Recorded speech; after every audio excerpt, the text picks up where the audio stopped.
So today we had the announcement that Tyson Fury announced today, I should really be saying, that he is retiring from boxing. And in that speech, now, I want to point something out. So when I did my original video on that, I just addressed he's retiring. If you listen to the whole of the speech, he says at least Dick Turpin wore a mask. Now I got to be honest with you, right? That went a little bit over my head. I never heard it. I have heard of Dick Turpin in the past, but I never really knew what he was or who he was or what the hell that was about. It's not something you'd really ever hear. Certainly, I never heard it in Dublin. So I was kind of like, okay, I don't know what he means by that, but all right. And that's that. So I was at the press conference today, the kickoff show for February 22nd. And the general vibe in there, everyone was just, it's funny in a way because everyone there was just kind of like, even like people high up are just like, meh. No one's taking it serious. Really, no one's taking this retirement serious at all. Why are they not taking it serious? Because he's said it and done it before. This is, I reckon this is the third, fourth time he's done it. Maybe there's more, seriously. Maybe there's some I'm forgetting about, but he's done it a couple of times. And back then when he did it, he was saying, at least I'm retiring as undefeated heavyweight champion. Only Rocky Marciano did that. You can't say that now. Anyway, I was asking a few of the guys there, I was like, what does he mean by Dick Turpin? I said, Dick Turpin was basically like an outlaw, he was like a robber, and there's a common saying in the UK, if you say like rob someone or something like that, at least Dick Turpin wore a mask. And oh my God, really? Is Tyson Fury really that petty? That he is he really, like, he can't actually still be clinging on to the idea that he was robbed both times in the Oleksandr Usyk fight. What was it he said because let's go back to the first one. What was it he said in the first one? Oh, well, his country's at war, so they gave it to him for that reason. Absolutely despicable thing to say from Tyson Fury. But of course, I mean, listen, the birds of a feather flock together. Have you seen some of the things Fury comments from Fury fanboys on some of my videos, some of Hatman's, etc.? Some of the things they're saying, and the funny thing is they paint themselves as, being, we're good people, and they say overtly racist things about people like Anthony Joshua, but okay, that's all right, that's fine. Oh yeah, there's no problem there, but Fury said this one minute and said that the next. Oh, you're a terrible human being, how dare you criticize Tyson Fury, but I can call Anthony Joshua whatever I want, in spite of how derogatory and overtly racist it is. Oh yeah, that's all right, but so birds of a feather really do flock together. Fury then, in the build-up, saying he's going to knock Oleksandr Usyk out. He needs to knock him out to win because he won't get the decision. And you see what he did by saying that, right? We knew he was never going to really go in for the knockout. He knew damn well that he did not win that first fight. He knew damn well that he didn't win it. And by saying, I need to knock this guy out because they're not going to give me the decision, he's already putting that little bit of doubt into people's minds. The people who, don't really have that big of a mind. That Tyson Fury, he's fighting the establishment. He's not really though, is he? The establishment was all on Fury's side, not Usyk's. But he's putting that doubt in people's minds. So then when he fights Usyk again and he loses, comprehensively again, mind you, I think 116, 112 was perfectly reasonable. In fact, you could argue that it was a 170, 111 type scorecard. I've seen people with scorecards like that. I can't really argue with them. Even the AI judge had Usyk wide. He goes and says, what was it he said? He should thank Santa or something like that. Christmas came early. That's a Christmas gift or something like that.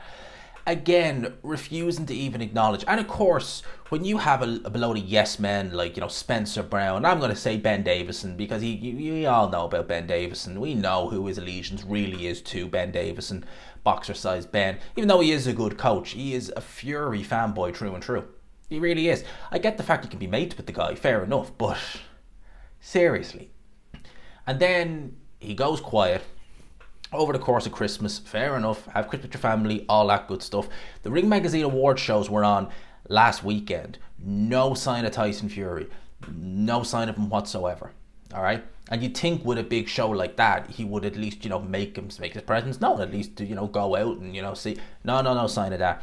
Today, just ahead of this press conference, kickoff show for the Saudi show, was when he decides to do that. So that's taking a lot of the steam off, the kickoff show. And although it was good to be there, I enjoyed it.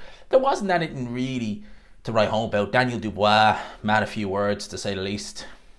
Both guys, Dimitri Bivol, do you have a message? I'm not a postman. I like that. That was good. That was a pretty good one. But yeah, he does it on this day and is still running with that narrative. Dick Turpin wore a mask, implying that he was robbed. Seriously. I mean, how petty is that? How petty is that? To turn around and be, I'm retiring from boxing. Why are you retiring from boxing?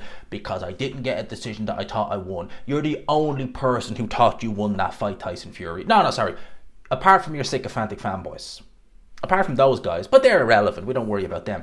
You're the only person who thinks that. Even your own promoter, and we all know what he really means. But Frank Warren was in the ring. Oh, Fury won it clearly. When he was interviewed subsequently and he rewatched the fight, you can damn well tell. He was like, oh, well, I still have Fury winning, but it was close. We know, Frank. We know.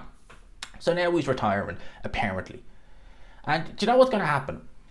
Anthony Joshua will probably go... Do you know what? I guarantee you, take this one to the bank.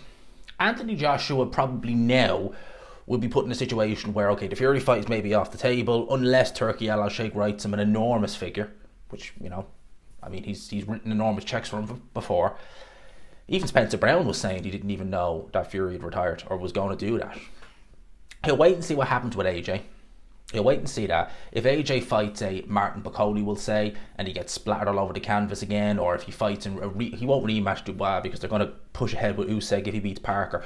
But you get what I mean. If Joshua goes out there again, he fights someone of value anyway, and he gets beat again, or he looks really poor, Fury will be like, right, I'm swooping in and I'm having that. That's what he's going to do. That's what he's going to do.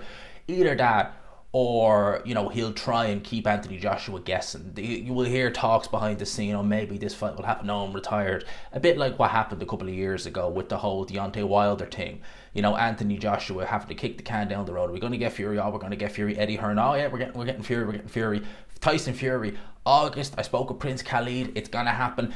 Boom. Literally, I think it was the next day. Court rules in Deontay Wilder's favour. He flipping you damn well. So... and that's just the tip of the iceberg with this guy. That's the tip of the iceberg with this guy. If he has retired from boxing, and I say that with a big if, because you never know with this guy, it would genuinely probably take him getting absolutely starched out in the ring, completely obliterated, for him to finally put his hands up and say, right, I'm going to call it quits. Right, that was what it probably would take. I suspect he'll be back sooner rather than later. And do you want to know something else as well? I reckon that if Oleksandr Usyk is facing someone like a Daniel Dubois or something like that, and say he has a hard fight, or say he wins in a closer fight, he'll be straight away saying, you see, no one can get a decision over this guy. He has the blah, blah, blah, all this nonsense. I mean, this guy is just... honestly, I genuinely, hand on heart, would love it if this retirement was legit. I would, because I want this guy. Get rid of him. Seriously. He's a great fighter. I'm not going to take that away from him. He's a brilliant fighter. I'll never take that away from Tyson Fury. He's tremendous in the ring. Peak Fury was amazing. It was incredible to watch. But man, what happened to this guy after his hiatus? What happened to him after the first Wilder fight? He handled that draw, which should have been a win, so well. So well. And he could have had real big rife in that fight because he should have won that fight. And he didn't. It was a draw, it's not a loss, but still, you felt like you should have won. And he handled it so well. Now it's like, I don't even know. So yeah, Tyson Fury retires if it's legit. Bye-bye. That's what I gotta say. Let me know your thoughts. Hope you enjoyed it, people. Smash the like button if you could. Hit subscribe, of course, if you haven't already. And until next time, people. Peace.